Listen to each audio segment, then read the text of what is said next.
Well hey, today we've got ourselves a Balance Ideas video for the 5th out of 8 classes, the Engineer. Oh wait, the Heavy exists. Do the developers know that? As you're probably aware, the past few years haven't been all that kind to the Heavy.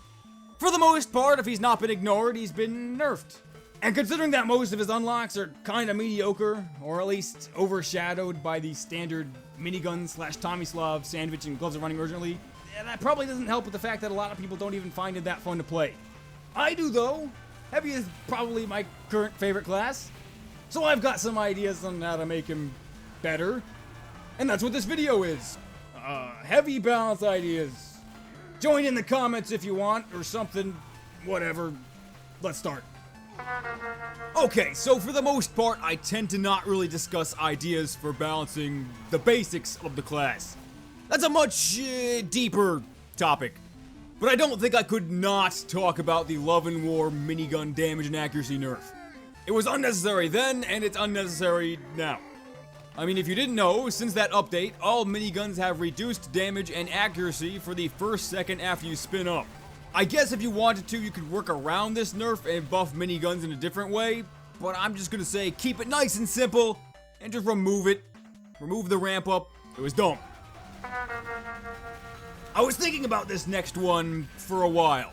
It seems like since the first Natascha nerf way back in 2010, that they've been trying to push this gun as kind of a defensive weapon. When the original update page made it out to be kinda more like an ambushy type weapon for slowing down fleeing enemies. Having a slower spin up doesn't really help with that. And the 20% damage resistance while spun up made the weapon better, but it seemed a little bit out of place. At least compared to what it was on the Brass Beast. I guess they kinda want it to be maybe like more of a support gun. It seems kind of like they've just been slapping on new stats to the Natascha without any real direction. So I'm thinking bring the Natascha back closer to the version that was the best. And that's probably the original. But let's try to make it less annoying to fight. Having slowdown on hit was probably not the best idea for a minigun, or really anything, since it's usually just not fun to fight. But maybe we could try to balance it out a bit better. Right now, the Natascha's max slowdown will bring the target's speed down to 113 hammer units regardless of their base speed. So that's roughly Medic and Spy's crouch movement speed. That's a pretty serious slowdown. But it does fall off with distance, having no effect at long range.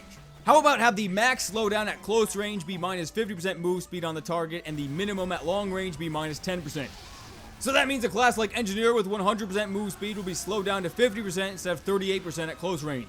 Scout's 133% move speed will be dropped to about 67%. Which is not as bad for the Scout as the current Natascha slowdown, but on a class who's all about his speed, it's still gonna have a big impact. Okay, basically this means that slowdown is now dependent on the class's base movement speed, but now it also has some effect at long range. So you can kinda heckle people at a distance with that minor slowdown.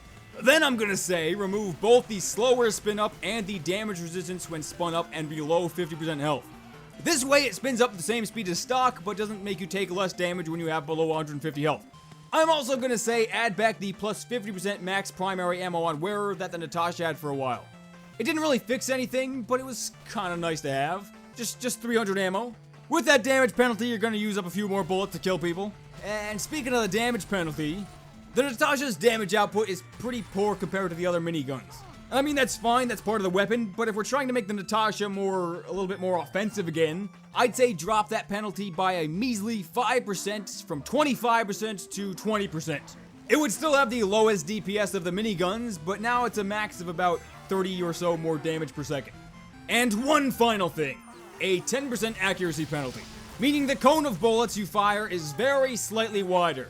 So even though the slowdown would be better at distance than it currently is, it would be a little bit harder to hit those shots. And yeah, that was a lot of changes, but the Natascha is currently kind of a mess, I think.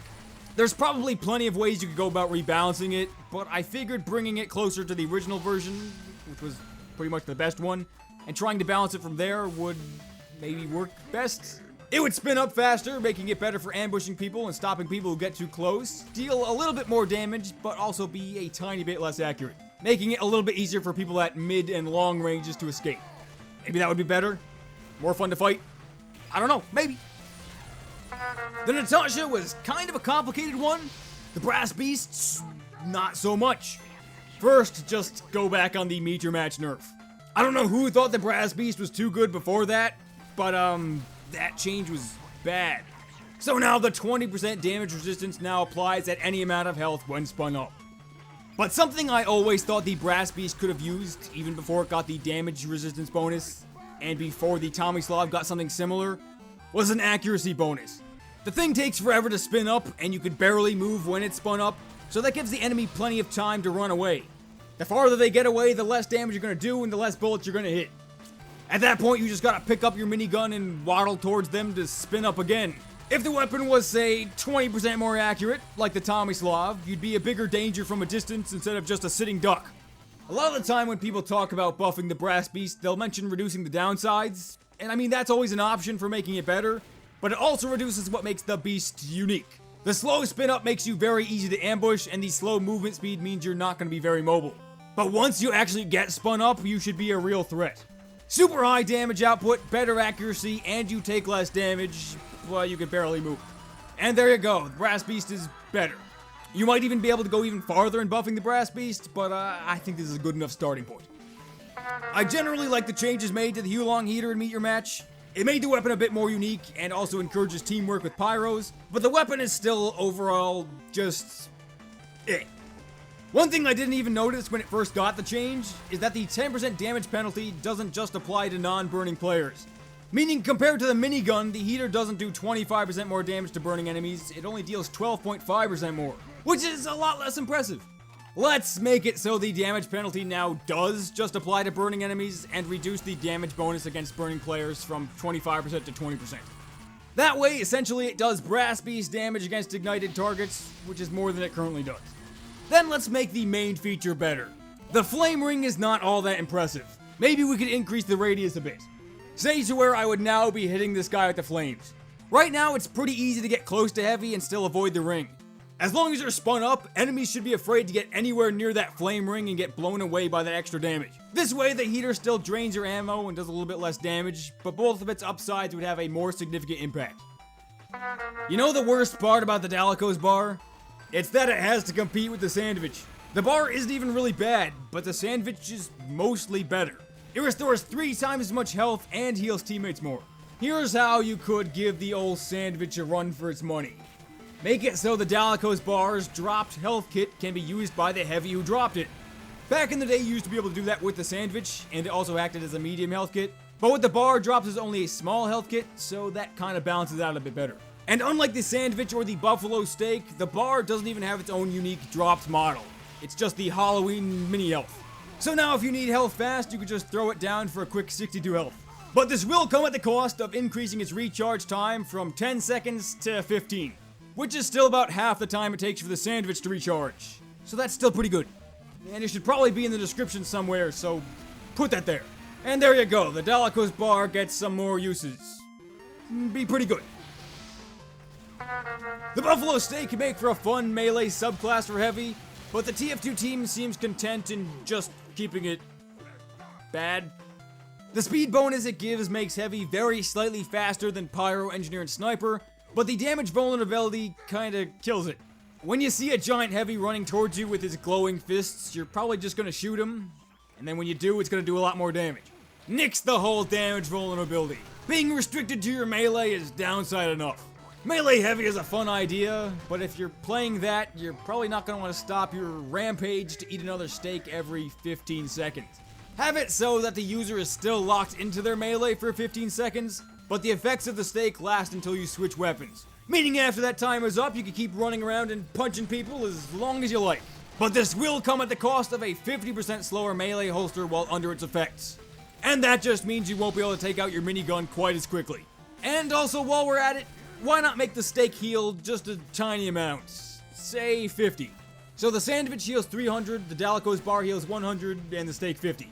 That way you can top off your health before you go out punching everyone. You know what the Buffalo Steak pairs with in its original set? The Warrior Spirit. And they go together just terribly. Currently using the two together means you're gonna take massive damage under the steak's effects. It was not really all that good of an idea. I think I even kind of preferred the health penalty it had before that. But we're not going to go back to that version. Remove the vulnerability and add Honor Bound. where just like the half Zatoichi, it will deal 50 damage to yourself if you holster it without getting a kill. I talked about this way back in the original version of this video, and I feel like it fits pretty well, especially with the whole 50 health on kill thing it has. I mean, sure, it's not really a utility weapon like the gloves running urgently or the eviction notice, but it's still one of the strongest melee weapons in the game. You pair that with the buff stake, and now you got yourself a pretty scary thing. The eviction notice is a decent weapon. I mean, it's basically the gloves running urgently, but with less benefits and less penalties. I mean, sort of. The gloves kind of overshadow it as Heavy's main utility melee, but the eviction notice can still be good for a change of pace, if that's what you want. The speed boost on hit made the notice fun for punching people super quick and staying close to them, but Tough Break kind of ruined that a bit when they added the damage vulnerability along with the extra speed. You're faster, but you're also going to take more damage. But one thing that was actually not even in the patch notes is that they also reduced the firing speed from 50% faster to 40% faster. Even though it was never really good at it, using the eviction notice as an actual melee weapon was fun. Instead of bringing the firing speed back up, just to reduce the damage penalty from 60% to 50%, that would bring the base damage from 26 to 33. It's pretty pointless and doesn't really change much, since I'm probably the only person who likes using the eviction notice to hit people. Am I the only one? Whatever, the eviction notice is decent as it is, and now it just has a little bit more melee damage. And there we go! Heavy balance ideas. Of course, we still got the problem that Heavy's food items pretty massively outclass his shotguns, but that's a topic for another video. Hint, hint. But yeah, next time is actually the engineer, because it's going like the order of the classes. You probably picked that up by now. And that's gonna probably come out in June, since I'm doing these kind of monthly. You might have picked up on that too. And June is also probably when we're going to get the actual next updates, so that's probably going to be the last one before the actual update. And then things change. I don't know what's going to happen. And there you go, yeah, that's about it. The video is over.